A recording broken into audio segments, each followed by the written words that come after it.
धन्यवाद महोदय, आपने इस अति महत्वपूर्ण बिल पे मुझे अपनी बात कहने का मौका दिया। महोदय, आज पूरा देश इस संसद को देख रहा होगा। पूरे देश की सीमाओं पर 15,000 किलोमीटर भारत की सीमा को सुरक्षा करने वाले हमारे जवान, हमारे अधिकारी आज हमारी इस डिबेट को सुन रहे होंगे और वो देख रहे होंगे कि किस तरह से मोदी जी की सरकार उन जवानों के साथ, उन अधिकारियों के साथ जो अपने प्राणों की आहुति देकर देश की रक्षा करते हैं, उनके साथ अन्याय करने जा रही है, घोर पाप करने जा रही है। इसलिए महोदय, मैं इस बिल के विरोध में अपनी बात कहने के लिए खड़ा हुआ हूं। एक फिल्म आई थी बॉर्डर, उस फिल्म का गाना था, संदेशे आते हैं हमें तड़पाते हैं, जो चिट्ठी आती है तो पूछे जाती है कि घर कब आओगे।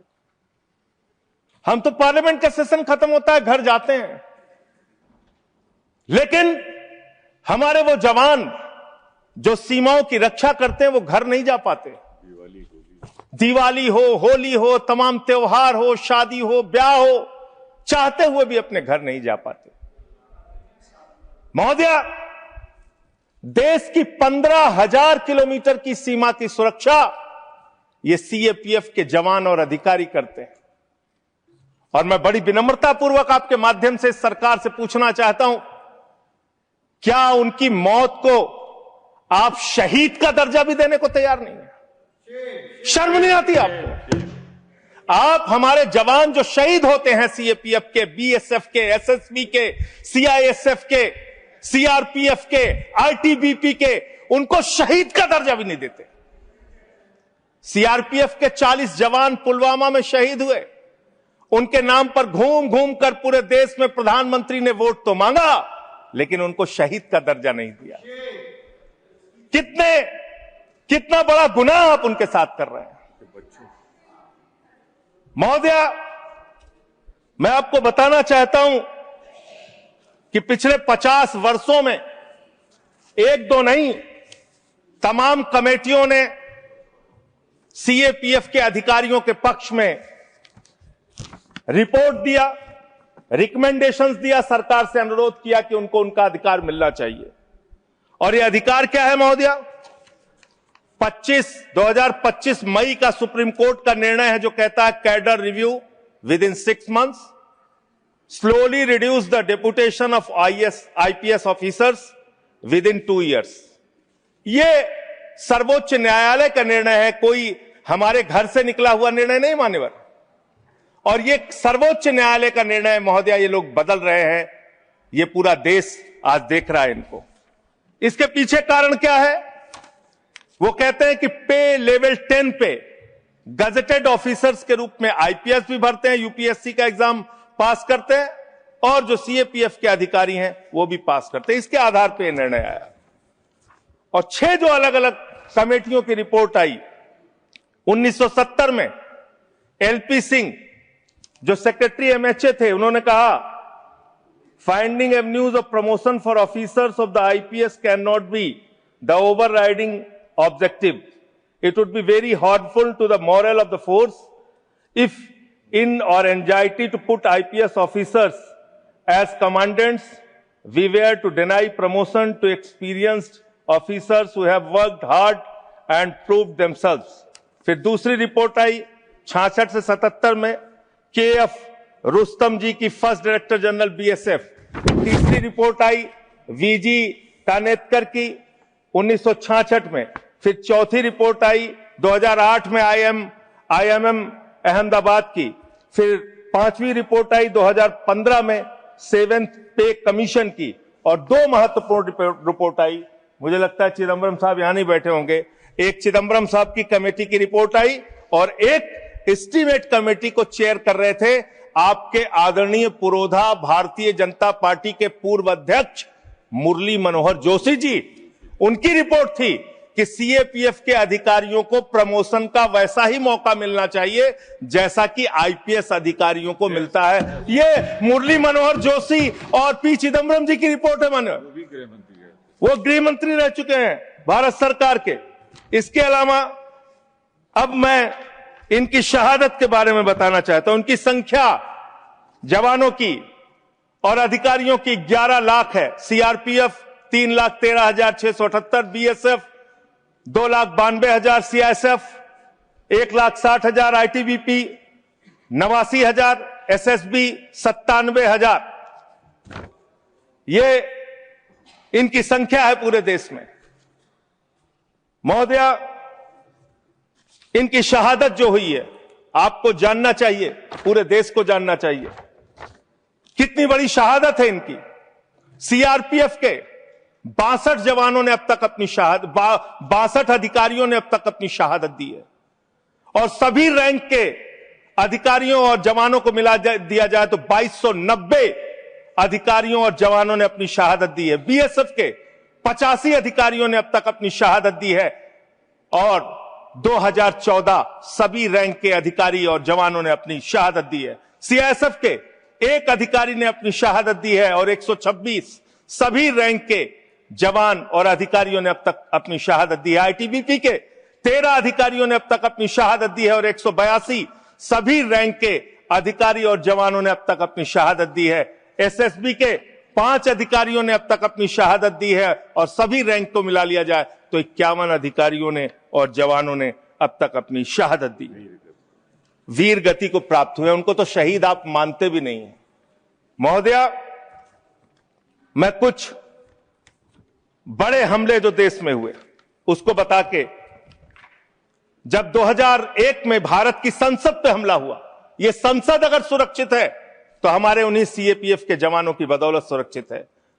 9 जवानों ने अपनी शहादत दी। मुंबई अटैक में 160 जवान और लोग अपनी शहादत दी। कश्मीर में 2014 में 20 जवानों ने अपनी शहादत दी। 2014 में वेस्ट बंगाल के एक्सप्लोजन में 2 जवानों ने अपनी शहादत दी। 2015 में 10 पुलिस फोर्स के लोगों ने अपनी शहादत दी। पठानकोट में 7 जवानों ने अपनी शहादत दी। 2016 में उड़ी अटैक में 19 जवानों ने अपनी शहादत दी। अमरनाथ के अटैक पे 7 जवानों ने अपनी शहादत दी।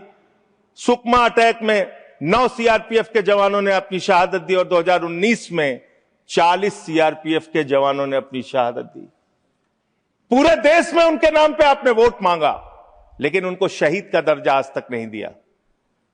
महोदया, कब से इनका मामला चल रहा है और कितना खेल आपने किया इनके साथ? आप देखिए, 2010 में सीआरपीएफ के एक असिस्टेंट कमांडेंट की भर्ती होती है, 15 साल में कोई प्रमोशन नहीं। बीएसएफ के एक जवान की असिस्टेंट कमांडेंट की भर्ती होती है, 13 साल में कोई प्रमोशन नहीं। और एक आईपीएस अधिकारी की 2012 में भर्ती होती है, 13 साल में 4 प्रमोशन उसको मिलते हैं। हम आईपीएस के प्रमोशन के खिलाफ नहीं है, लेकिन सीएपीएफ के अधिकारियों को प्रमोशन क्यों नहीं, ये तो कम से कम आपको बताना पड़ेगा। इसी प्रकार से डिप्टी कमांडेंट पे 18 साल में एक प्रमोशन बीएसएफ सीआरपीएफ को और 20 साल में एक प्रमोशन बीएसएफ को, और आईपीएस अधिकारी को आईजी रैंक पे 19 साल में 5 प्रमोशन मिलके आईजी वो बन जाते हैं। इसी प्रकार से 2003 में सेकंड इन कमांडेंट पे पहुंचता है एक सीआरपीएफ का अधिकारी और बीएसएफ 1997 में सेकंड इन कमांडेंट बनते हैं। 1997 बैच के अधिकारी और एडिशनल डायरेक्टर जनरल 1998 का आईपीएस बन जाता है। अब इनकी दशा क्या है मान्यवर? जो आपने इनके साथ किया, कैसे कैसे किया, यही अंतिम बात कह के अपनी बात समाप्त करूंगा।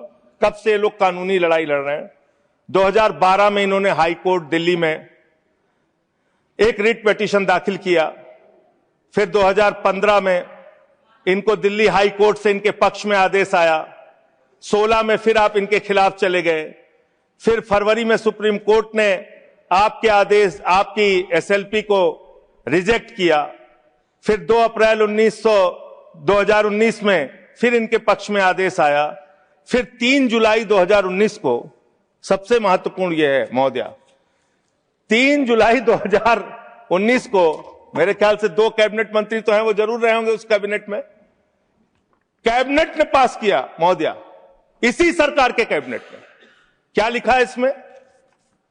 This would result in grant of NFFU to eligible Group A executive cadre officers of CAPF.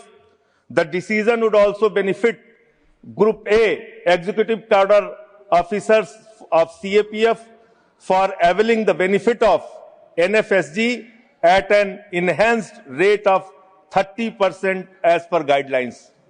ये आपके कैबिनेट का आदेश है, कैबिनेट का आदेश आप खुद ही पलट रहे हैं। जो 2019 जुलाई में आपने इन अधिकारियों के पक्ष में एक निर्णय लिया, उसको आप खुद से पलट रहे हैं।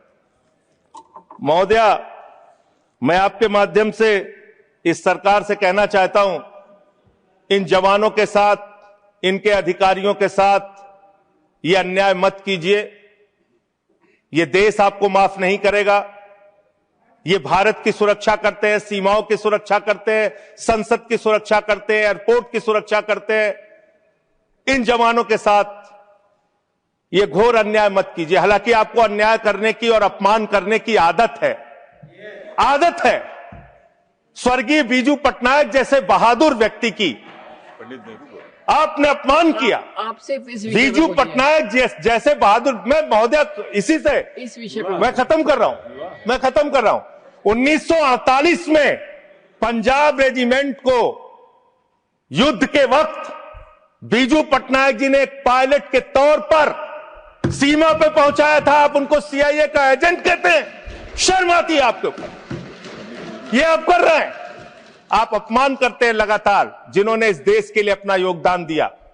महोदया, मैं आपके माध्यम से बस खत्म कर रहा हूं, 1 मिनट में खत्म कर रहा हूं। महोदया, मैं आपके माध्यम से कहना चाहता हूं, देश पर ध्यान दीजिए, देश के लोगों की चिंता कीजिए। आज जब मैं आ रहा था तो यहां पे पता चला, आप तो कहते हैं ये देश नहीं झुकने दूंगा, ये देश नहीं झुकने दूंगा। आपके लोग पंजाब के, हरियाणा के, राजस्थान के, रूस के अंदर फंसे हुए हैं सैकड़ों दिनों से, और आज तक आप उनको ला नहीं पा रहे हैं।